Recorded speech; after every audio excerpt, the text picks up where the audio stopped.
Assalamualaikum warahmatullahi wabarakatuh. Alhamdulillahi rabbil alamin wa bihi nasta'in wa afdhalus salah wa atamut taslim ala sayyidina wa habibina wa syafi'ina wa dhuhrina wa maulana Muhammad. Qala rabbi shrah li sadri wa yassir li amri wahlul 'uqdatam min lisani yafqahu qawli amma ba'd. Allahumma ansur ikhwanana al-mujahidin fi Palestin, Allahumma ansur ikhwanana al-mujahidin fi kulli makan wa fi kulli zaman wa fi kulli ahwali dunya wal akhirah. Ashhadu an la ilaha illallah wahdahu la syarika lah wa ashhadu anna Muhammadan abduhu wa rasuluh. Alhamdulillah, segala puji bagi Allah, kita bersama-sama pada hari ini dan terasa hening petang ni. Yang mudah-mudahan pertemuan kita ni adalah pertemuan yang mendapatkan redha Allah Subhanahu Wa Taala dan didoakan oleh para malaikat. Amin ya rabbal alamin. Dan kita menyambung perbincangan kita di muka surat 121 buku Rahsia Wanita Syurga. Muka surat 121 mengenai tips menghindari wangian berdosa. Jadi bab kelima, tajuk menghias diri dengan wangian. Baik, walaupun sekarang kita masih kita kata masih hangat dengan isu semasa kan di Palestin, dan memang hati ni merasa panas ni, panas, terpukul, dan kita kata ada perasaan lah sebagai seorang saudara kepada saudara seagama kita di sana. Tapi apapun kita kata sebenarnya yang berlaku ni, walaupun kita kata isunya tengah isu yang tu, tapi bukan bermakna kita tak cakap benda lain. Kita masih teruskan dengan pengajian kita, dengan majlis ilmu kita. Tapi walaupun kita teruskan kehidupan kita dengan majlis ilmu kita, tetap saja usaha kita untuk bersama-sama dengan mereka tak boleh diberhentikan. Dan sebenarnya saya secara peribadi, saya jarang cakap tentang isu semasa ni kan. Tapi kalau keadaan di Palestin, di Gaza, sebenarnya dia bukan isu semasa. Dia isu sepanjang zaman, yang tak pernah berhenti, yang sepatutnya usaha kita tak pernah berhenti juga. Usaha mendoakan dan termasuk usaha boikot, usaha kita perlu lakukan sesuatu yang tak pernah berhenti sampai akhir hayat kita, sampai kiamat. Sebab kejadian di sana tu dia berkaitan dengan kiamat. Dan apa yang sedang mereka lakukan tu adalah persiapan-persiapan menghadapi turunnya Dajjal, yang mereka anggap sebagai hero yang akan menolong dan menyelamatkan mereka. Jadi turun Dajjal sebagai satu daripada tanda kiamat, dan kejadian ini takkan berakhir sampai kiamat. Dan dia pun telah bermula sejak daripada wujudnya bangsa ini. Wujudnya Bani Israel, itu anak keturunan daripada Nabi Yaqub AS. Semenjak daripada tu sampailah kita kata, walaupun peristiwanya berubah-ubah, naik turun, kemudian wujudnya kumpulan-kumpulan baru yang hari ni kita kata Zionis bukan semua bangsa ni adalah orang yang akan menaklukkan bumi Palestin itu, tapi dia kita kata naik turun, berubah kaedah, teknik, semua tu perubahan-perubahan yang akhir sudahnya matlamatnya satu. Untuk menyediakan satu tempat yang sangat istimewa dan kondisif, selesa untuk Dajjal duduk bertapak di situ. Dan kemudian meluaskan kuasa mereka, yang target mereka adalah menguasai dunia. Jadi kita kena ingat, kalau Palestin, Gaza gagal, maknanya kalau mereka dapat menguasai Palestin, mereka akan terus pergi lebih jauh. Dia tak berhenti. Tahu bendera dia kan? Bendera dia tu ada warna biru atas dengan bawah. Tu apa maksud dia? Sungai. Dua sungai. Tengah tu adalah bintang Nabi Daud. Jadi bintang Nabi Daud ni maksudnya mereka menganggap mereka adalah kerajaan Nabi Daud. Kerajaan Daud itu akan ada di antara dua sungai.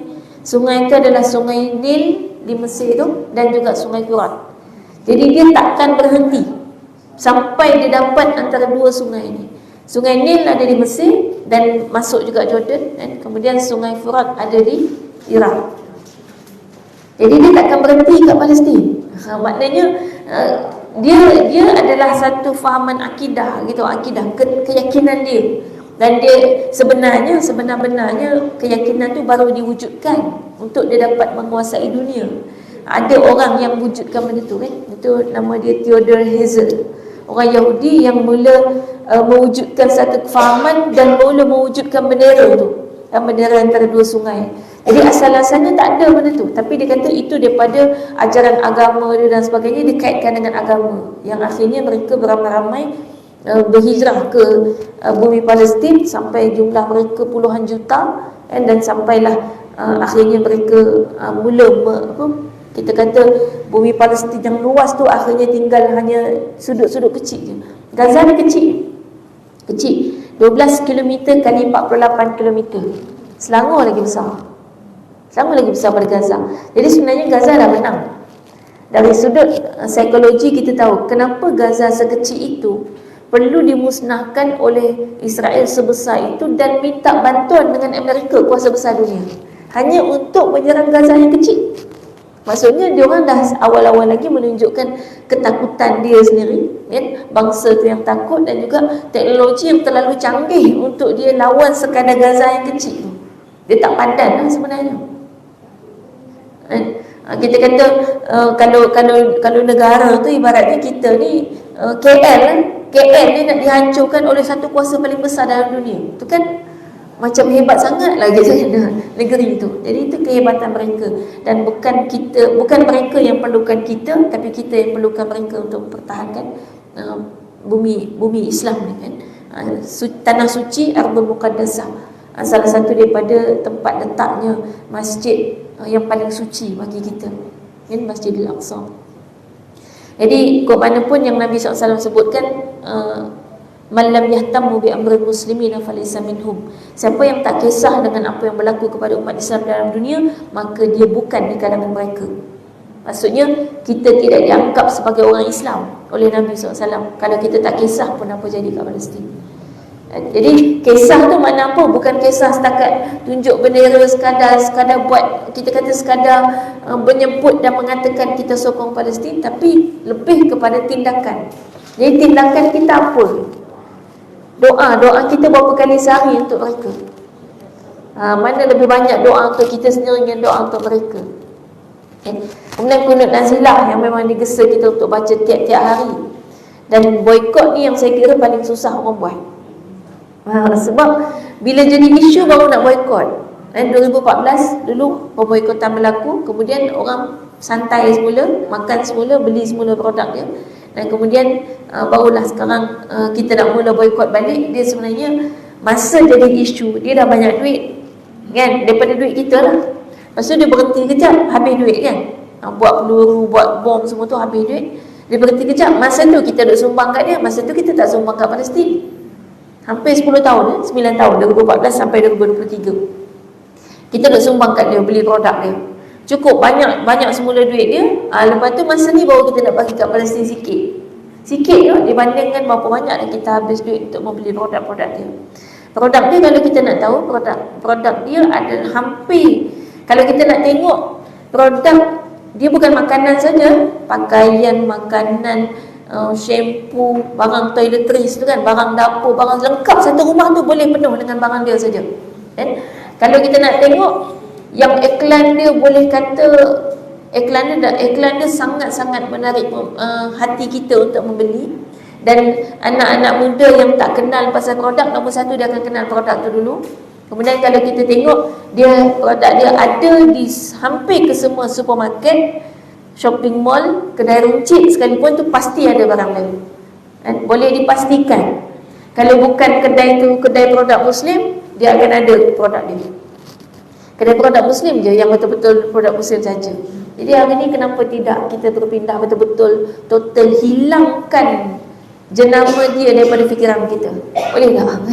Hilangkan dia daripada hidup kita, pindah kita kepada produk Muslim. Orang Islam pun dah banyak keluarkan produk sekarang. Cukup gitu. Kalau kita kata kualiti tak sama, baik kita, masalah kita adalah kita menilai kualiti bukan secara ilmiah. Kebanyakan orang nilai kualiti bukan secara ilmiah. Misal makanan, kita menilai kualiti makanan pada sedap, itu bukan cara ilmiah. Itu budak kecil pun boleh nilai, kan? Cara ilmiah ni maknanya kita boleh nilai kalori dia, nilai dia punya kualiti bahan mentah dia. Itu baru cara ilmiah. Jadi produk mereka menyediakan yang kita kata special ataupun yang dirasakan berkualiti bagi orang awam yang tidak menilai produk secara ilmiah. Jadi misal shampoo kita akan rasa shampoo tu bagus kalau misalnya bau dia wangi, pakai rasa segar. Itu semua jangka pendek. Jangka panjang hancur kita. Sebab dia takkan keluarkan produk yang bagus untuk kita pun. Dia nak duit dan dia nak untung. Dia hanya akan keluarkan produk yang kita rasa bagus, padahal dia merosakkan. Kalau minuman dah jelas lah, Pepsi, Coca-Cola tu kan boleh buat cuci nadas. Itu yang dia bagi kat kita, habis perut kita hancur kan? Tapi itu saya ingat kalau ibu-ibu tak minum dah kot, tu anak-anak muda kan. Tapi anak-anak muda kita duk minum tu lah kita nak cuba bantras. Lepas tu bila kita tiba-tiba beralih kepada minum misalnya air gas yang dibuat oleh orang Islam, produk Muslim, kita kata tak berkualiti lah, gas tak cukup kan, rasa tak sedap. Sebab kita nilai macam tu lah, nilai zahir. Kualiti yang kita kata pada sudut misalnya kesihatan kan, kandungan-kandungan yang lebih berkualiti tu kita tak reti. Macam orang buat biskut kita kata sedap tu lah, baru kita kata berkualiti. Kita tak tahu tepung apa diguna kan, tepung yang jenis kualiti ke tepung yang murah, kita tak tahu. Jadi akhirnya kita menilai, akhirnya dengan sebab itu maka mereka mengeluarkan produk yang akan membuatkan kita rasa suka untuk jangka masa pendek. Itu teknik kaedah dia. Jadi itu antara apa yang kita boleh lakukan, dan kalau sampai kita tak buat apa pun, kita kena jawab depan Allah. Kalau ada orang kata saya tak mampu buat apa-apa, tak ada siapa yang tak mampu buat apa-apa, melainkan kita yang tak mahu buat apa-apa. Sebab kita kata kalau sekadar memadamkan api, ada burung pipit yang boleh berfikir untuk bawa air dengan paruhnya untuk memadamkan api yang membakar Nabi Ibrahim kan. Dia burung pipit, paruh dia kecil, api tu tengah marak menyala, macam mana dia boleh fikir nak padamkan api tu dengan air yang dibawakan paruh? Tapi tak ada satu perbuatan kecil pun yang disepelekan atau diremehkan dalam Islam. Semua ada nilai. Sebab tu kita tak boleh kata kita tak boleh buat apa-apa. Ada orang, saya bawa satu posting saya tentang isu ni. Dia kata apa? OIC yang di sana ada negara-negara Islam, kalau dia tak boleh buat apa-apa, tak guna kita buat apa-apa. Maksudnya kita tengah berfikir benda yang kita tak boleh masuk orang kat situ. Dan sebenarnya memang ada satu buku yang menuliskan sebenarnya yang duduk dalam OIC itu orang Yahudi. Dia memang teknik dia macam tu lah, dia pakai topeng-topeng gitu kan. Jadi kalau kita tahulah permainan dunia untuk menakluk, mereka nak kuasai kita semua. Yang hari ini dia nak kuasai minda, kuasai ekonomi dia dah kuasai. Dia nak kuasai segala-galanya sampailah dapat menjadikan kita ni macam robot-robot dia. Robot-robot yang dia boleh gunakan dan arahkan untuk apa saja. Itu target dia. Sebab bagi dia kan, dia menganggap dia adalah bangsa pilihan Allah yang paling mulia. Yang lain ni semuanya tak ada apa-apa, semuanya macam semut-semut je. Dan yang hanya buat yang kira-kira boleh digunakan untuk kepentingan dia. Jadi kita ni tak ada apa. Sampai kita ingat zaman penjajahan dulu. Zaman penjajahan ni ulama-ulama tu je yang bagi dia orang bernilai. Sebab ulama-ulama dia menentang penjajah. Yang lain-lain ni semua-semua je bagi dia. Dan tak ada apa-apa. Bagi dia semua ni mainan-mainan je. Jadi kita ni kalau nak betul ada kualiti, mana kita jadi orang individu yang paling kurang mereka bimbang dengan wujudnya kita. Dan itu tak perlu manusia tahu pun. Allah tahu cukup. Cukup Allah tahu kekuatan doa kita tu setakat mana. Saya punya live TikTok ni baru je boleh on balik, kena block. Sebab cakap isu ni lah. 2 kali dah kan, kira minggu lepas tu kali kedua. Dia block seminggu. Tapi tak tahulah kalau sampai cukup berapa kali tu agaknya terus buang kot kan. Tapi tak apalah, kita takkan berhenti bercakap, dan kita juga takkan berhentikan usaha kita, sebab ini salah satu yang diminta oleh saudara kita di Palestin, iaitu menyampaikan dan menyedarkan umat tentang apa sebenarnya yang terjadi di sana. Dia bukan cerita negara mereka, tak. Itu cerita kita umat Islam kan? Dan cerita menuju kiamat akhir zaman. Baik, kita sambung perbincangan kita. Ini pun sebenarnya bila bincang tips menghindari wangi yang berdosa, kita bagi tips. Kita bincang tentang wangi-wangian kan. Baik, kita bagi tips, tapi sebenarnya di sini juga menjadi satu tali ukur juga kan, keimanan kita. Setakat mana kita boleh memenuhi dan menepati, menolak hawa nafsu kita untuk menepati syariat, walau sekecil sekadar amalan kita. Ingat ni kan, bila kita kata dosa, wangi-wangian dosa, kita pakai wangi-wangi dosa, bila kita mengikuti nafsu kita kan, dengan melakukan dosa ni, ini salah satu daripada sebab doa ditolak. Doa ditolak bila kita bergelumang dengan dosa, dan kita tak minta ampun.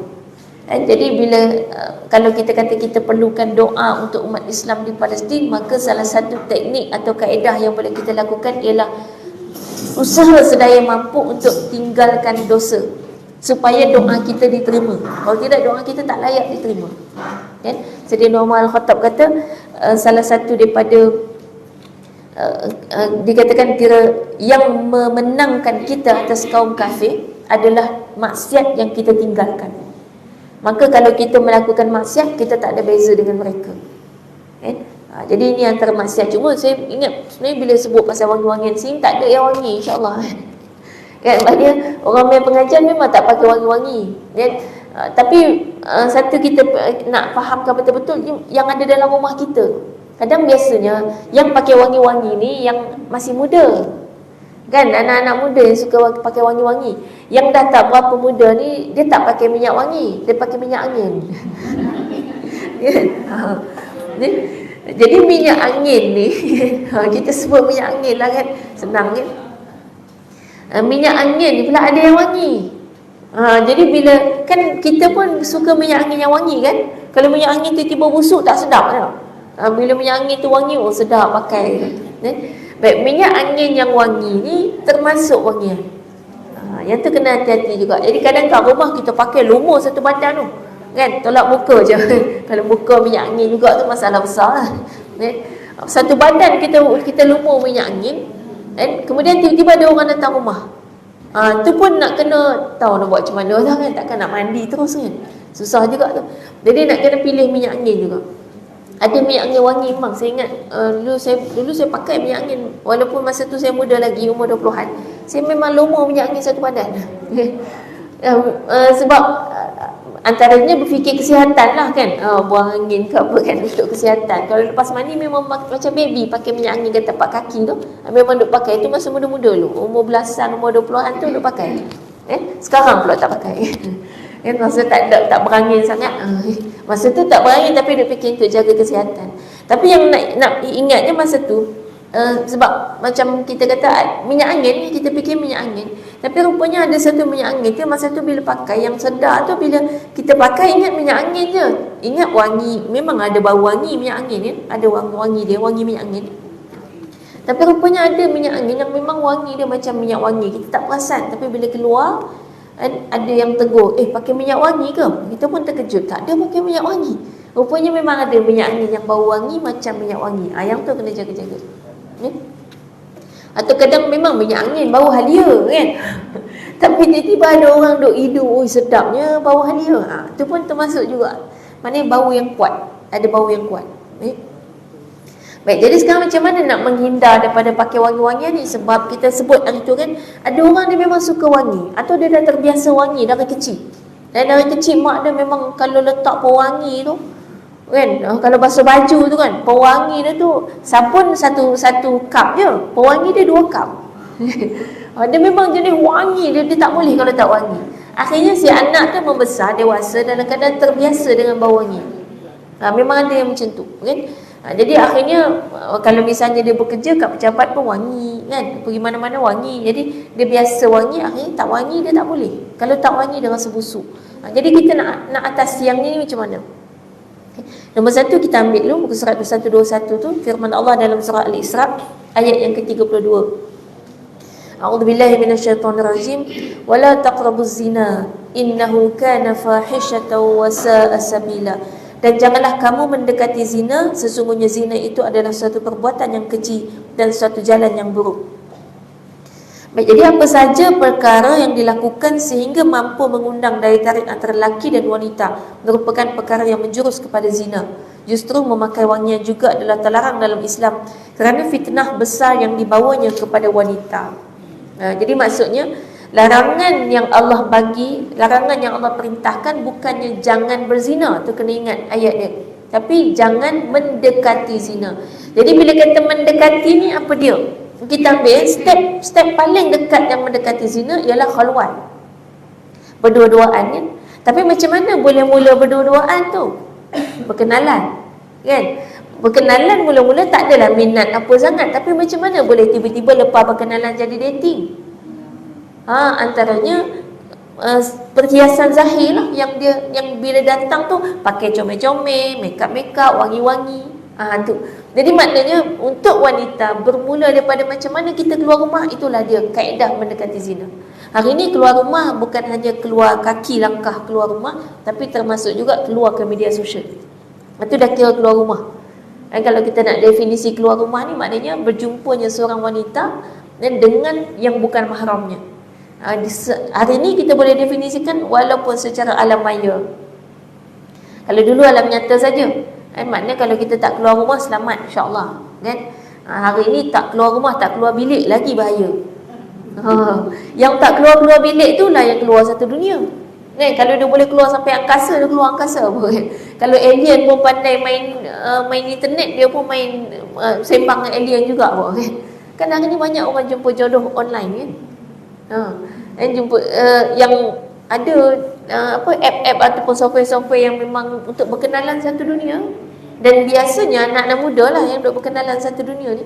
Dia kalau dia laki misalnya, kalau dia kan ada yang kaedah dia tu lalu video orang tu, ada orang yang online tu dia lalulah orang ni. Kita boleh skip ataupun nak sembang pun boleh. Jadi macam live macam ni pun ada juga kan, live TikTok dia boleh request kan nak live sama-sama. Saya ada juga kadang-kadang hari tu masa kat Turki buat live, masa kat Turki hari tu berapa minggu, dekat 3 minggu juga. Kuliah-kuliah online saya jalan. Kuliah online ada seminggu minimum 4 kali. Kalau yang kuliah 7.30 pagi tu, kat sana saya kena bangun 2.30 pagi. Malam mula musim panas pula, baru tidur pukul 12 malam. Pukul 2.30 tu dah online kelas. Jadi dalam 1.30 dah bangun. Untuk mandi, biasa saya bangun memang mandi dulu. Mandi, solat apa semua nak online 2.30. Jadi tidur sejam setengah je kalau hari ni ada kelas tu. Jadi kadang-kadang online tu masa kat Turki tu banyak orang request untuk live kan. Mungkin tak kenal lah, dia tengok ni ada orang Malaysia duduk kat Turki kan. Orang Turki lah yang duk request. Jadi ni kalau anak-anak muda tu dia accept tu, dia sembang lah. Dia sembang, berkenalan. Dan biasanya kalau anak-anak muda, yang perempuan dia akan terima yang lelaki, yang lelaki dia cari yang perempuan. Dia biasa kalau lelaki tiba-tiba jumpa lelaki dia skip kan. Itu kan anak muda dia punya kecenderungan memang macam tu kan. Situ dia berkenalan.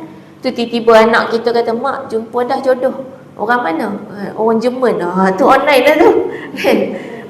Dia boleh sampai jadi orang tu main Malaysia. Tu biasa kan. Datang betul-betul ke sini nak jumpa fizikal dia. Ataupun tiba-tiba anak minta nak pergi overseas. Tu jaga-jaga. Nak pergi berjalan katanya, tapi rupanya dah janji dengan orang kat sana. Tu kita kata hari ni keluar rumah, maknanya keluar ke media sosial, dia kira keluar rumah. Atau mungkin kadang tak sembang macam tu. Kita posting kat Facebook kan, gambar masakan. Tapi nanti orang komen-komen, kita jawab-jawab. Tu dah kira kita mula komunikasi dengan orang luar. Situ dah mula kena jaga. Jadi maknanya bagaimana keadaan bagi wanita, bagaimana keadaan kita keluar rumah, itu dah memulakan. Sama ada kita ni tengah memulakan titik zina ataupun tidak. Dia tak kira umur. Tak kira umur. Kita dah sembang itu kan. Ada banyak kes pun anak muda kahwin dengan nenek ada kan, yang kat Indonesia tu 16 tahun, laki 16 tahun, isteri dia umur 70 lebih. Nenek-nenek, dan bukan orang lain, nenek angkat dia. Kat Malaysia tak pasti. Ada, memang ada juga kan, ada. Yang tu kat Indonesia. Okey, ada yang macam tu. Yang ni yang jadi ni nenek angkat. Maknanya angkat-angkat pun jangan main-main. Nenek angkat tu jaga dia dari baby. Tiba-tiba bila dia balik, dia berkenankan nenek angkat dia. Kan, sampai nak kahwin dia. Jadi tu kita kata orang lelaki ni jangan main-main. Dia punya perasaan tu tak macam kita. Kita kalau dah angkat memang berasa dia angkat lah kan. Tak berasa apa dah. Orang lelaki lain. Jadi Allah dah bagi dah fitrah tu beza. Sebab tu Allah bagi garis pandang untuk kita jaga. Baik, sekarang isu dia, bagi yang suka wangi-wangi ni, macam mana nak mengatasi? Kadang saya suka gini, kita kadang dalam menghadapi satu situasi, kalau kita nak blame dan mengatakan tidak, jangan-jangan ni kadang susah. Lebih baik kita cuba usaha untuk memahami dulu gitu. Memahami situasi dia. Sebab tu saya kadang kalau dengan budak-budak kan, misalnya budak-budak kan ada hari tu kartun yang viral tu kan, yang menyebabkan kanak-kanak jadi perangai pelik-pelik tu kan, sebab dia tengok kartun tu. Sekali saya tengok ada seorang kanak-kanak ni, dia tengok kartun tu. Kalau kita nak terus blame, jangan tengok, dia tak tengok depan kita je. Tapi cuba kita faham sebenarnya, kalau dah ramai kanak-kanak suka tengok, apa yang buat dia suka? Cuba faham dulu pemikiran dia. Kita pun tanyalah, kan? Best ke kartun tu? Best ke? Apa yang best? Ada sorted kenapa bagi dia best? Lepas tu barulah kita tanya balik. Lepas tu kalau tengok yang tu dapat apa? Kan? Lepas tu nanti lepas dah tengok tu nak tiru ke? Kan? Kita buat tanya tapi buat dia berfikir. Buat dia berfikir, betul juga ni kartun ni ajar dia keluar kepala dalam jamban. Kan? Nak buat apa tu? Dia ada tu, apa nama dia? Saya pun tak nak sebut, nanti jadi ikhlas kan? Sebab bila sebut orang cari. Bila cari best pula gitu. Jadi dia memang menyebabkan kanak-kanak apa yang tengok tu dia jadi buat perangai pelik-pelik lah kat rumah kita. Kalau tengok budak-budak tiba-tiba buat perangai pelik yang kita tak pernah ajar dan dia tak pernah tengok dalam rumah, tengok balik apa yang dia tonton. Itu termasuk percakapan. Bahasa budak-budak ni kadang kita kata dia tak boleh cakap. Dia bukan tak boleh cakap, dia tiru bahasa yang dia tonton. Dan hari ni banyak kartun yang tak cakap bahasa manusia. Bahasa dia, bahasa kartun. Jadi rupanya budak tu bukan tak bercakap, dia cakap bahasa kartun. Sebab tiap-tiap hari dia tengok kartun tu. Mak ayah kerja, dia tak sembang dengan mak ayah dia. Mak ayah balik kerja dah penat, yang dia sembang dengan kartun tu. Jadi bahasa dia bahasa kartun. Kan budak-budak ni kan bercakap ikut bahasa siapa yang ajar dia kan. Kan kalau mak-mak yang di rumah ni mungkin selalu yang jenis sembang dengan anak, anak tu akan boleh cakap bahasa mak dia. Kalau mak orang Kedah kan, ayah orang Kelantan, tapi yang duk sembang dengan dia mak dia, maka anak tu akan cakap Kedah lebih banyak pada Kelantan. Kan? Tengok siapa yang sembang dengan dia. Itu pengaruh dia. Baik, jadi kita cuba faham sekarang ni, orang yang pakai wangi-wangi, kalau kita nak kata tak payah. Dah dia memang wangi sejak kecil. Mak dia ajar macam tu. Kan? Macam mana kita nak ubah dia? Maka kita bagi alternatif. Alternatif dia yang pertama sekali, tengok buku surat 122 tu. Ada nombor tu 123.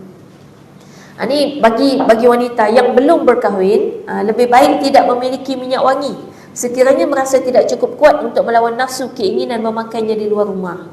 Memadai dengan meletakkan wangian di ruang kediaman sendiri akan terasa segar. Ni bagi yang suka wangi, dan lebih baik jangan beli minyak wangi. Jangan ada. Kalau orang bagi, cepat-cepat bagi balik ke orang lain. Jangan simpan. Sayang nak bagi orang. Dia masalahnya gini, sebab setan ni cara dia goda, dia bukan suruh tiba-tiba pakai minyak wangi dah. Untuk orang yang tak biasa pakai, dia akan rasa keberatan nak pakai. Jadi dia mula-mula suruh, dia kata awak suka wangi-wangi kan, simpan je dulu. Simpan kat rumah. Nanti lama-lama dia akan selalu buat kita tengok minyak wangi tu, lama-lama kita nak pakai, tapi dia akan kata pakai kat rumah je, tak pergi mana-mana. Lama-lama pakai kat rumah, lepas tu ada orang datang rumah, kita dah terbiasa. Akhirnya kan terbiasa, orang datang rumah ke apa, kita pakai kat rumah je, bukan pergi mana-mana. Lama-lama dia akan makin jauh. Itulah kaedah, teknik macam mana setan menggoda manusia yang akhirnya sembah berhala. Mula-mula sekali dulu, manusia mana ada sembah patung. Mula-mula sekali kan patung tu, patung asalnya patung orang soleh. Ada beberapa orang soleh di bumi Mekah tu, masa tu meninggal orang soleh, orang yang dekat dengan Allah ni kan, meninggal dunia. Kemudian untuk mengingati mereka, dan juga bila ingat mereka, dia jadi semangat ibadah. Bila ingat orang soleh ni, semangat ibadah. Akhirnya dia buat dengan bentuk-bentuk patung orang soleh ni. Sebab dia kata bila tengok tu semangat nak solat, semangat nak berzikir, dia semangat buat ibadah. Lama-lama berketurunan kan, bergenerasi, dia tak tahu patung ni untuk apa. Yang dia tahu selalu tengok ayah rajin solat bila dekat patung ni. Lama-lama makin jauh dia sembah patung tu. Jadi syaitan tu kaedah dia gitu, pelan-pelan. Macam orang nak mula buka aurat, kalau asal dia pakai tutup litup, tiba-tiba dia nak buka aurat, dia takkan tiba-tiba mini skirt tak. Mula-mula skirt labuh dulu. Cuma pinggang dia cekak lah kan, ikat kan. Dulu longgar, baju longgar. Dia setan suruh pakai baju longgar, tak apa, skirt longgar semua tak apa. Tapi baju dengan skirt tu dah ikat pinggang dah. Kan, nak bagi nampak slim. Kan? Sebab orang perempuan ni kalau pakai longgar-longgar memang nampak gemuk. Sebab memang pinggang dia kecil, tapi dia ada bonjol depan, bonjol belakang. Campur bonjol depan belakang, yang asal pinggang dia tengah tu, bonjol depan belakang campur jadi gemuk. Dia campur gitu. Dia jadi gemuk.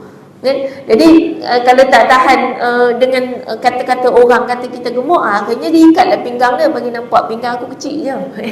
Jadi mula dengan macam tu lah, pelan-pelan sampailah akhirnya mendedahkan aurat semakin banyak. Itu kaedah dia. Lepas tu kalau wangi-wangian supaya kita terelak tak pakai langsung, jangan ada. Ni untuk yang belum kahwin, sebab tak ada sebab untuk dia pakai.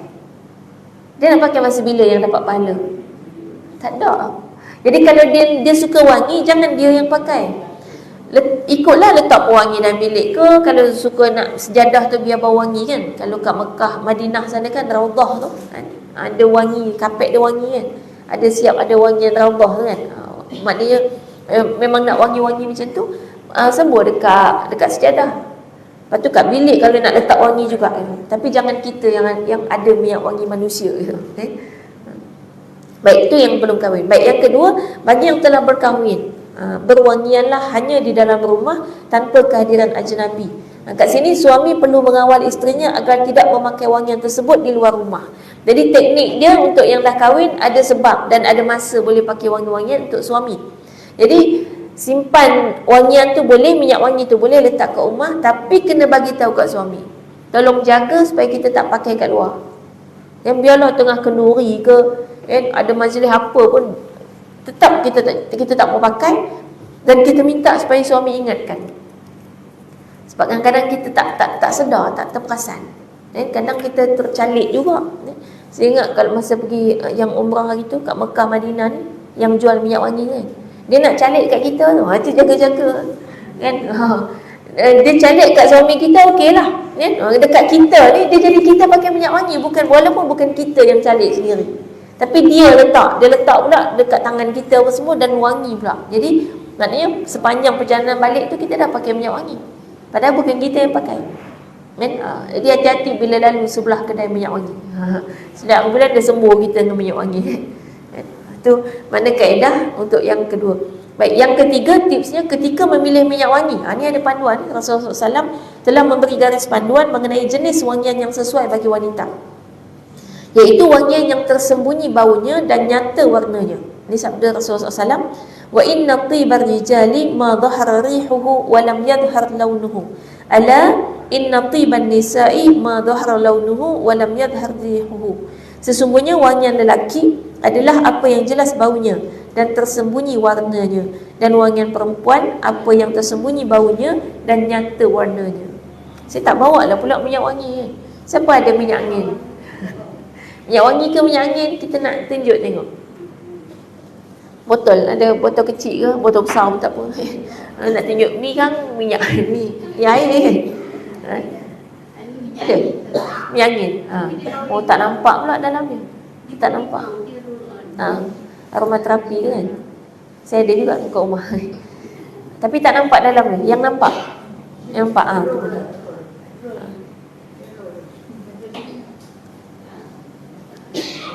Tu ada packaging kan, plastik kan luar dia. Okey, dia nampak sikit. Baik. Ni bukti kan, bila dah berumur kita bawa minyak angin, tak bawa dah minyak wangi. Baik, ni contoh. Tapi ni minyak angin, tak valid lah untuk yang ni. Cuma kita nak bagi tahu, nampak tak warna dia coklat gitu, coklat gelap kan. Coklat gelap. Baik, ni maknanya warna dia nyata. Itu istilah warna nyata. Okey, terima kasih. Okey, ni hijau. Nampak? Warna dia nyata. Bila ada warna macam ni maknanya nyata. Hijau, coklat, warna nyata. Baik, kalau yang ni warna tak nyata. Ni air tak apalah kan. Kalau warna macam ni warna tak nyata, tapi tak ada minyak wangi warna gini. Biasanya ada kuning-kuning sikit. Kuning cair tu kan. Itu normal. Ini warna tak nyata. Lepas tu bau. Jadi ada dua kaedah. Satu, bau. Ini memang minyak angin lah. Bukan minyak wangi.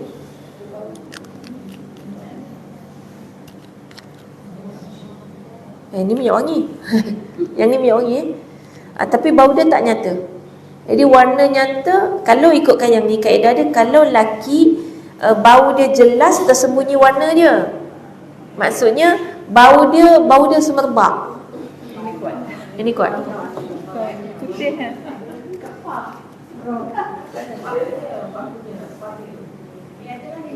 Aromaterapi belaka ni. Ni dalam dia sebenarnya putih kan.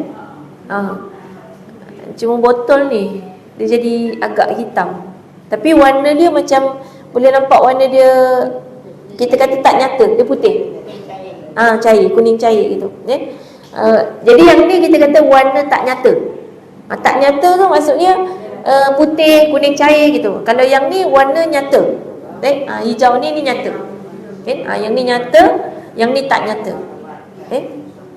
Baik. Jadi bila sebenarnya yang aromaterapi ni, cuba cek lah. Kalau ada kawan kata wangi, maknanya tak boleh pakai kat luar. Memang wangi aromaterapi kan, cuma kita tak pasti wangi dia ni akan semerbak ke tidak. Saya ada kak aromaterapi memang wangi lah kan. Tapi pakai kat rumah, dan biasanya pakai bila kena gigit nyamuk. Dia kan boleh hilang gigitan nyamuk kan. Baik. Jadi sekarang ni tak apa, yang ni sebab dia bukan minyak wangi kan, cuma yang ni minyak wangi. Tapi dia kata yang ni dari segi warna, warna ni nyata, yang ni warna tak nyata. Baik, jelas. Sekarang bau dia. Baik, bau nyata tu maksudnya bau dia tu semerbak. Jadi kalau misalnya semerbak ni maknanya, contoh kalau gini kan, kalau kita cium bau kita bau, okey, yang tu dia tak kira, kita bukan nyata, kira tak nyata. Macam maksudnya dia tak semerbak.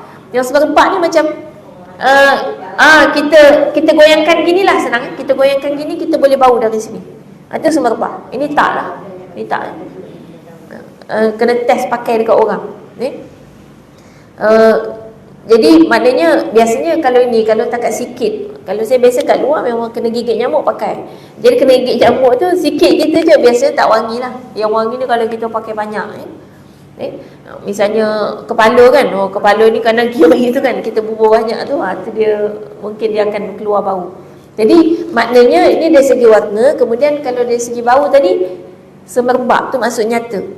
Jadi kalau bau dia tu kadang-kadang gini, kita buka je, kita cium dia dah gitu kan, kita dah rasa bau wanginya, tu maknanya semerbak. Jadi untuk perempuan, warna dia nyata, macam ni lah. Maknanya ni warna nyata, nampak jelas, tapi bau dia tak kuat. Itu bau perempuan. Cuma ini valid untuk minyak wangi asli. Hari ni banyak tak asli. Yang kalau yang beli kat kedai tak boleh buat semayang, betul tak? Dia yang tak boleh buat semayang tu, dia ada pandangan lah. Biasanya yang sembuh ada sebab alkohol. Alkohol kan najis.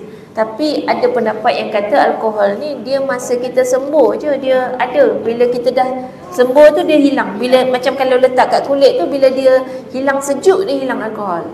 Ada yang kata macam tu. Dan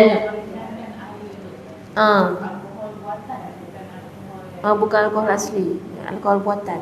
Kalau alkohol buatan maknanya dia bukan alkohol lah. Dia macam rasa je macam alkohol. Tapi kalau yang jenis-jenis botol-botol macam ni, biasanya dia tak ada campur. Yang kecil-kecil macam ni dia tak campur. Dia memang dia je. Itu boleh bawa solat. Tak ada apa-apa khilaf lah untuk yang botol kecil. Jadi sekarang ni maknanya untuk yang minyak wangi yang warna dia nyata, bau dia tenggelam ni, maksudnya yang asli, yang misalnya kan kita ada minyak wangi daripada kayu. Itu yang asli. Jadi dia memang warna kayu tu. Yang hari ni, yang ni warna belaka ni. Dia bukan asli dah kan? Biasanya yang asli-asli betul tu mahal. Kalau sekarang kan, minyak wangi yang macam yang kita kata tak valid untuk kita pakai ni, contohnya yang ada zaman sekarang ni, semuanya warna dia memang kuning. Putih keruh tu kan, putih kuning tu. Yang nama dia macam Dunhill, Boss, apa lagi? Emotion, apa lagi? DKNY, Be Delicious kan. Ada nama-nama yang gitu-gitu tu. Ustazah tahu mana? Dulu saya jual minyak wangi. Dulu lama dah. Dia bukan apa, hobi. Suka tuang-tuang minyak wangi tu kan, dah tuang banyak-banyak nak buat apa? Jual. Dan jual tu masa zaman lama dah. Tapi maknanya kat situ satu sudut juga nak kenal, kita kan tambah ilmu kan. Bagi saya tambah ilmu lah, kenal nama-nama minyak wangi tu. Yang itu semua memang bukan asli. Dia memang dah chemical lah, dah buatan. Jadi warna dia memang tak jelas. Warna dia kalau dia tiba-tiba ada warna hijau, warna apa, dia letak color. Itu tak dikira, tak masuk dalam dia. Okay. Baik, itu maknanya cara untuk pilih minyak wangi. Baik, yang keempat, muka surat 123, tips kan, tips untuk selamat daripada wangi-wangian ni. Menu utama dalam usaha menjauhi wangian beracun ini adalah keteguhan iman dalam diri wanita sendiri. Kerana keteguhan iman inilah yang akan membuatkan seorang wanita menolak keinginan nafsunya semata-mata kerana cintakan agama, sebagaimana sabda Rasulullah SAW, la yu'minu ahadukum hatta yakuna hawahu taba'an lima ji'tu bih. Tidak beriman seorang daripada kamu sehingga hawa nafsunya tunduk mengikut risalah yang aku bawa, iaitu perintah agama. Jadi sebenarnya tiga tadi tu kita bagi tips untuk jangka pendek. Jangka pendek lah untuk orang yang suka wangi dan nak buat macam mana. Dia memang dah terbiasa, kita fahami dia dan kita bagi teknik jangka pendek untuk dia mengatasi. Tapi jangka panjangnya yang keempat ni lah. Sebenarnya takwa yang akan menyelamatkan dia. Bila dah dapat takwa, adalah gudang minyak wangi kat rumah dia pun tak ada masalah dah. Dia takkan pernah terfikir untuk pakai. Dulu masa saya jual minyak wangi tak pernah pakai pun. Duk tuang-tuang gitu je kan. Jual memang tak pernah pakai. Kan? Tak pernah ada sendiri punya pun. Kalau ada tiba-tiba tuang tertumpah ke terkena tangan, kita sapu dekat sofa, sapu kat kapet kan. Maknanya untuk rumah itu. Maknanya kita kata itulah kunci sebenarnya. Tapi kita tak ada expect semua wanita itu boleh untuk bertahan kan. Bila dah tiap-tiap hari duk tengok wangi-wangi tu, calik sikit kan. Kadang-kadang mulalah rasa nak pakai sikit gitu. Itu yang kita bantu dengan tips jangka pendek. Jadi sebenarnya dalam hidup kita kan, apa pun perkara yang misalnya benda tu dosa yang kita biasa buat tiap-tiap hari, yang kita kata contoh mengumpat, itu kan dah biasa buat tiap-tiap hari. Boleh tak kita tiba-tiba kata dah berhenti langsung, sama sekali tak boleh. Hari ni tiba-tiba satu patah pun tak keluar. Semalam mengumpat 3 guni kan. Hari ni kosong. Itu pelik tu, susah, bukan senang. Kalau kita betul-betul nak memahami situasi dia, maka kita bagi dia solusi jangka pendek dan jangka panjang. Jangka pendek tu yang orang tanya, ada orang tanya, kalau kita tulis dalam buku di hari kan, tulis apa kita tak puas hati apa semua tu, kita tulis mengumpat tak? Kira mengumpat tak? Tak.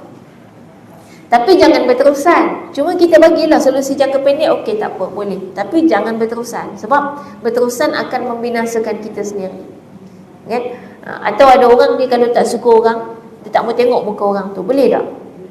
Nampak je orang tu cabut lari, pergi lalu jalan lain. Boleh tak? Kita kata untuk kita memahami solusi jangka pendek boleh. Sebab kalau jumpa je gaduh. Kan? Jadi masalah lebih besar. Tapi tak boleh jangka panjang macam tu. Kan? Sebab dia persoalannya adalah persoalan masalah hati, masalah otak kita kan.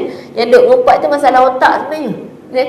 Jadi maknanya kena baikilah, sihatkan balik otak kita, sihatkan balik hati kita. Tapi kita tak ada expect benda tu berlaku dalam jangka masa pendek. Dia kena berlaku dalam jangka masa yang panjang kan? Dia ibaratnya saya suka istilahkan Panadol. Panadol ni maknanya untuk dosa-dosa yang kita biasa buat, kita cuba atasi jangka pendek tu, asalkan tak dosa, okey tak apa. Contoh tadi mengumpat, kita tulis dulu dalam buku kan, dalam diari kita. Kita luah juga, nak luah juga. Itu Panadol. Jangan selamanya macam tu. Sampai berjilid-jilid kita punya diari kan. Diari mengumpat orang. Semua tak puas hati semua kita tulis. Dia tak selesaikan masalah. Tapi jangka pendek tak apalah, kita kata tu Panadol. Panadol jangan makan lama-lama. Jangan makan banyak-banyak, nanti sakit. Kalau boleh jangan makan langsung. Sebab dia tak mengubati kan. Dia bukan ubat sebenarnya kan. Dia cuma memutuskan maklumat ke otak kita supaya kita tak rasa sakit. Tapi sebenarnya badan kita masih sakit.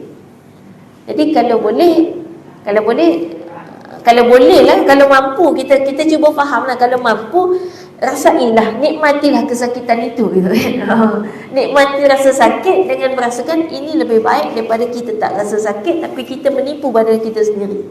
Tapi kalau tak mampu tak apalah, kita kata bolehlah makan tahan sakit itu kan, nak tahan sakit. Tapi jangan sampai akhir hayat kita makan. Kan lama-lama kita binasakan badan kita sendiri, kita menyakiti badan kita sendiri. Ni boleh dah nak ambil balik. Sekarang boleh, lepas ni boleh, tapi takut tertinggal lah kalau lepas-lepas. Bukan murah ni, saya tahu agak rumah terapi. Baik, kemudian ini apa menyebut mengenai dengan akhirnya supaya kita nak, maknanya takwa tu menyebabkan kita akhirnya menghindari dosa-dosa tadi. Cuma kita kata kita nak bina takwa tu perlu jangka masa yang panjang, perlu satu tempoh, dan kita nak sampai satu target yang Nabi SAW katakan tidak sempurna keimanan kamu. Maksud la yu'minu ahadukum ni dimaknakan dengan tidak beriman seorang daripada kamu. Tapi setiap ada hadis la yu'minu ahadukum, maksudnya ialah tidak sempurna iman kita. Jadi maksudnya kalau nak sempurna iman, cari hadis yang macam ni, lakukan itu, maka sempurnalah iman kita. Tapi ada banyak. Maknanya itulah perjuangan perjalanan hidup kita, yang iman kita tu takkan sempurna selagi tak buat semua yang Nabi katakan dalam setiap hadis la yu'minu ahadukum. Sebab tu tak boleh perasan kata kita dah okey dah iman kita selama kita belum tahu lagi tentang hadis-hadis cabang-cabang iman. Ada hadis cabang-cabang iman ni. Cabang iman ni Nabi katakan lebih daripada 60 atau 70 cabang. Kita tahu dah apa dia 60 lah, minimum 60 tu apa. Hadis Nabi sebut 60 atau 70 cabang. 60 kita ambil minimum. Tahu tak 60 tu apa dia? Kalau boleh senaraikan sampai dah 60. Kalau tak sampai maknanya iman kita belum sempurna. Kenapa belum sempurna? Sebab kalau tak tahu nak buat macam mana? Macam mana kita nak melaksanakan benda yang kita tak tahu? Contoh kalau kita ambil hadis yang paling asas adalah yang paling tinggi kalimah la ilaha illallah, yang paling rendah imatatul adha 'anil tariq. Kita mengenepikan kesakitan di jalanan. Jadi kalau nampak duri kita tepikan. Kalau ada pokok tumbang kita tepikan. Kalau paling kurang sampah orang kita tolong buang. Jadi sebab tu orang yang suka buang sampah rata-rata, dia memang parah dia punya iman. Sebab dia sangat bertentangan dengan tadi cabang iman ialah tolong buang sampah orang lain. Sekarang ni kita yang buang sampah. Jadi maknanya memang iman kita rosak. Ada masalah walaupun sampah tu sebesar kulit gula-gula. Dia ada beza lah, sampah ni bezakan sampah organik dengan sampah kimikal. Kalau sampah organik tak ada masalah, dia jadi baja. Organik, sampah organik tu apa dia? Biji buah, kan? Makan buah rambutan ada biji. Biji tu organik tu. Kalau kita campak boleh jadi naik pokok, kan? Cuma tetap sajalah jangan sampai tiba-tiba campak tempat yang tak sepatutnya. Naik pokok rambutan kat situ, habis orang kampung ada masalah. Sebab apa? Sebab tu jalan awam, kan? Tengah jalan naik pokok, itu susah. Jadi sampah-sampah yang tak organik ni yang macam botol, kan? Sampah-sampah yang memang kimia lah, kan? Kulit gula-gula tu, kan? Kulit makanan, polisterin, tu lagi lah, plastik-plastik semua. Maknanya kalau sampai terbang dari rumah kita disebabkan kita letak tak betul. Contoh kan plastik kita kadang beli barang, buka, kita pun letak macam tu je plastik. Tiba-tiba angin tiup terbang. Itu termasuk separa sengaja. Memang tak sengaja, bukan kita buang sengaja, tapi separa sengaja. Separa sengaja ni masih salah juga. Ini kalau betul-betul nak jagalah, betul-betul nak jaga keimanan kita. Tangan saya dah wangi, pegang tadi. Tapi sikit kot noh. Kalau lalu ada bau wangi nanti bagi tahu. InsyaAllah tak kot ni kalau cium bau-bau kot. Yang minyak wangi tadi, yang warna coklat tu. Itu memang minyak wangi. Padahal saya tak pegang atas je. Saya pegang botol je. Maksudnya mungkin mengalir juga tu. Dekat botol. Tak apa kalau simpan dalam beg mungkin tak wangi ya. Kalau bertutup wangi tapi dia taklah wangi kuat. Dia wangi dia tak semerbak. Dia wangi bila kita cium je.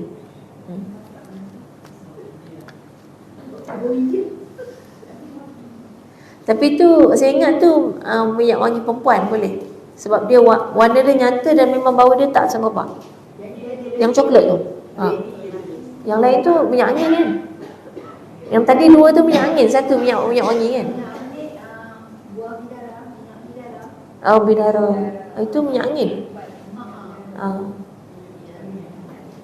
Minyak wangi yang coklat ni macam yang Arab punya, dekat Arab ni, bukan yang jenis apa yang chemical yang jenis-jenis DKNY apa apple blossom apa kayak tu. Ni minyak wangi Arab Yang minyak angin tak lekat bau. Yang minyak wangi tu.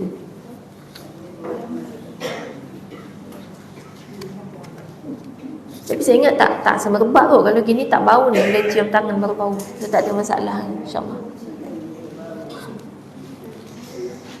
Baik. Jadi kat sini yang kita nak, dalam hadis yang Nabi sebutkan, salah satu daripada kesempurnaan iman ialah bila hawa nafsu kita tunduk patuh kepada apa yang Nabi ajar. Jadi maksudnya kita tu punya nafsu bukan lagi nak menentang ajaran Allah dan Rasul, tapi nafsu kita tu suka kepada apa yang Allah dan Rasul ajar. Jadi misal katalah ada orang dia berat sangat nak solat, susah nak solat, tapi ada orang hawa nafsu dia tu dah sampai bestnya solat. Dia gitu. Itu baru salah satu daripada cabang iman. Sampai kita rasa seronok gitu. Jadi ada setengah ibadah yang kita rasa seronok buat. Contoh kan tutup aurat, kita dah dengan senang hati. Kalau nak keluar rumah kita tutup aurat, sebab kita dah biasa dengan tu, maknanya di situ hawa nafsu kita dah tunduk dah. Kan dalam satu bab, dalam bab menutup aurat. Tapi mungkin ada lagi bab-bab lain yang hawa nafsu kita masih belum tunduk. Kan? Yang tu yang kita nak baiki. Yang sempurna iman kita bila kita punya nafsu tu jadi macam bila orang bagi tahu ini Nabi ajar ni, Nabi suruh buat, kita suka sangat. Itu dah mana nafsu kita dah tunduk patuh dengan apa yang Nabi ajarkan. Itu target kita untuk jangka masa panjang. Baik, muka surat 124 di penutup pada bab ni, al-mar'atu awrah fa idza kharajat istashrafaha syaitan. Wanita adalah aurat, maka apabila dia keluar dari rumah, syaitan sentiasa memerhatikannya. Ini kita dah pernah baca sebelum ni. Wanita ni dan hadis ni tak bagi tahu pun umur berapa. Jadi kita semua masuklah, ya. Wanita ni keluar je daripada rumah, maka syaitan perhati kita. Buat apa dia perhati kita? Kenapa dia tak perhati orang lelaki? Sebab wanita ni lah yang dia boleh buat jadi peluru dia, kan, untuk merosakkan dunia. Dan kita tahu wanita ni sebenarnya kadang-kadang sesama kita, bahkan banyak orang Islam sendiri, suami-suami yang tak tahu menghargai betapa mahalnya nilai seorang wanita. Sehingga lelaki-lelaki memandang wanita dengan pandangan, oh dia ni lemah, dia ni tak boleh buat apa-apa, dia ni menyusahkan. Padahal musuh Islam sangat tahu tentang kehebatan wanita. Kenapa di Palestin lebih daripada 80% mangsa adalah wanita dan kanak-kanak? Sengaja tu, dia sengaja. Memang dia aim wanita dan kanak-kanak. Orang lelaki dia tak bunuh sangat. Kenapa? Dia tahu betapa berharganya nilai wanita dalam dunia ni. Sebab tu Nabi pesan betul-betul kepada orang beriman, tolong jaga wanita. Wanita ni nilai dia sangat tinggi. Cuma orang tak nampak, hanya orang yang betul-betul beriman akan betul-betul jaga, betul-betul meyakini. Nabi dah pesan. Musuh Islam tahu betapa besar nilai wanita. Apa nilai dia? Kenapa Israel nak serang sangat wanita? Kenapa nak bunuh wanita? Meramaikan umat itu peranan yang tak boleh dilakukan oleh mana-mana lelaki pun dalam dunia ni. Jadi dalam dunia ni, kalau lelaki semuanya tak ada, tinggal seorang saja lelaki dan yang lain semua wanita, okey, masih boleh hidup lagi. Manusia akan wujud dengan banyaknya. Tapi kalau semuanya lelaki, satu saja wanita, tak boleh. Pupus lama-lama manusia. Sebab tu kalau haiwan pun sama kan. Orang kalau bela kucing contohnya, banyak-banyak kucing, satu jantan cukup lah. Yang lain betina. Kan? Lepas tu rumah dia akan penuh dengan kucing. Kan? Ayam pun sama. Bapak ayam seekor je. Kan? Kalau kuda lagi lah, memang kena seekor, satu kandang seekor. Kalau lebih dia gaduh. Kan? Jadi cukup lah, memang lelaki tak payah banyak-banyak. Kan? Dalam dunia ni pun bila dia kata wanita lebih banyak pada lelaki, itulah keperluan dunia. Dunia lebih memerlukan wanita daripada lelaki sebenar-benarnya, kan? Jadi mereka tahu, dan wanita Palestin pun di antara kita kata laungan-laungan yang mereka sebut dan wawarkan adalah mereka katakan kami akan terus melahirkan anak-anak di Palestin. Sebab tu wanita Palestin tak mudah kahwin dengan orang luar. Wanita dia, kalau lelaki dia okey, kan? Kalau wanita dia orang tak mudah lepaskan kahwin dengan orang luar, melainkan orang luar tu sanggup untuk duduk di sana. Sebab dia nak teruskan generasi sana. Kalau kahwin lepas tu dibawa keluar, tak boleh. Nanti habis, kan? Sebab dia nak jaga bumi tu, nak jaga tanah tu. Jadi maknanya bila kata wanita Palestin, memang dia boleh laungkan, kami akan terus melahirkan generasi anak-anak Palestin. Dan Allah takdirkan mereka memang subur. Wanita Palestin memang sangat subur. Sampai saya dah tukar istilah sebab dah banyak kali kena ban kan. Jadi saya tukar istilah Israel ni kepada kaum Is. Tukar istilah je, tapi kita tetap cakap juga, kan? Kaum Is ni. Baik. Kaum Is ni kenapa dia aim sangat wanita, dan dia lagi takut bila wanita ni kata kami akan melahirkan, kami akan terus melahirkan anak-anak di Palestin. Satunya, wanita ni banyak yang tak mau melahirkan anak ni sebab memikirkan kepentingan diri. Kepentingan diri sendiri, ya. Kan bila kita sebut nak lahirkan anak, kadang-kadang mak-mak sendiri yang bising. Kau ni kerja beranak je. Kan? Mak yang marah, badan rosak. Kepentingan diri kan? Rosak badan. Maknanya badan, kepentingan diri kita. Kan? Kemudian ada yang kata penat. Kan? Orang tak tahu penat jaga anak, bolehlah cakap begitu. Penat tu kepentingan diri lah. Kan? Lepas tu sakit apa semua, macam-macam tu semua kepentingan diri. Kita bukan sedang bercakap tentang kepentingan diri. Kita sedang bercakap tentang perjuangan dan pengorbanan. Memang pengorbanan, korban. Orang lelaki syahidnya ada di medan perang, wanita syahidnya ada pada melahirkan anak. Jadi kalau tiba-tiba mati ketika melahirkan anak, nikmat yang sangat besar. Saya ada seorang kawan baik, rapat, dari sekolah, dari zaman sekolah sampai masuk universiti pun sama dekat Mesir, belajar sama-sama kat Mesir, meninggal pada usia 29 tahun ketika melahirkan anaknya yang ketiga. Anak dia 2 perempuan, lepas tu 5 tahun tak mengandung langsung, sampai dia rasa nak sangat anak lelaki kan. Tapi rupanya Allah tangguhkan, dia mengandung anak lelaki yang ketiga tu. Allah tangguhkan sebab itulah rupanya akhir hayat dia. Salin anak yang ketiga tu meninggal. Bila mak dia sedih, bila masa tu saya pergi, mak dia kata, muka pun dah dekat sama lah kan, kawan baik tu kan. Mak dia kata tengok air ni, panggil air ni, tengok air teringat ke anak makcik. Dan memang kawan baik, kawan rapat. Saya cuma katakan sebenarnya kematian seseorang kan, kita patut bahagia, merasa bahagia kalau kita tengok betul-betul dia mati dalam husnul khatimah. Ini betul-betul husnul khatimah. Kalau ingat balik orang dia biasa-biasa je, tak adalah kita nak kata menonjol, nampak orang tahu hebat dia. Tapi mungkin satu yang dia ada, hati dia sangat bersih. Kan? Maknanya kita kata dan ada satu ketulusan, keikhlasan dalam hatinya dalam mencintai agama Allah. Itu je sebenarnya kunci dia. Allah akan sayang kita kalau kita ikhlas, tulus dalam mencintai agama Allah, dalam beramal. Walaupun di sana mungkin adalah terselit-selit sikit kan, kadang-kadang riak, kadang-kadang ada rasa nak menunjuk, itu kadang-kadang. Tapi overall kita kata keseluruhannya, asalkan hati kita ni tulus betul-betul mencintai agama Allah, betul-betul tulus nak melaksanakan ibadah-ibadah, insya-Allah Allah akan datangkan rahmat-Nya. Jadi di situ letak perjuangan seorang wanita. Memang sakit, memang rosak badan, memang semua tu memang. Sama dengan orang lelaki pergi medan perang, mana ada tak rosak badan. Kan kalau kita kata kalau pergi medan perang nanti luka-luka nanti, habis takkan tak pergi. Kan di situlah dia punya kunci pahala, sebab tu dapat mati syahid. Mati syahid tu pun sangat-sangat istimewa. Orang yang pergi medan perang bukan semua dapat pun mati syahid. Sayyidina Abu Bakar As-Siddiq akhirnya mati atas katil, meninggal atas katil. Sampai disebutkan beliau mengatakan, kata dia punya impian untuk mati syahid di medan perang, tapi Allah bagi dia meninggalnya di atas katil. Allahumma ghfir lahum warhamhu wa'afihim wa'fu anhum. Bagi mereka semua yang telah pun berjuang di jalan Allah, Allah bagi kaedah kematian yang masing-masing gitu. Tapi Sayyidina Abu Bakar Siddiq tetaplah dijamin syurga. Itu lain special case kan. Tapi maksudnya yang betul-betul mati syahid ni memang pilihan Allah.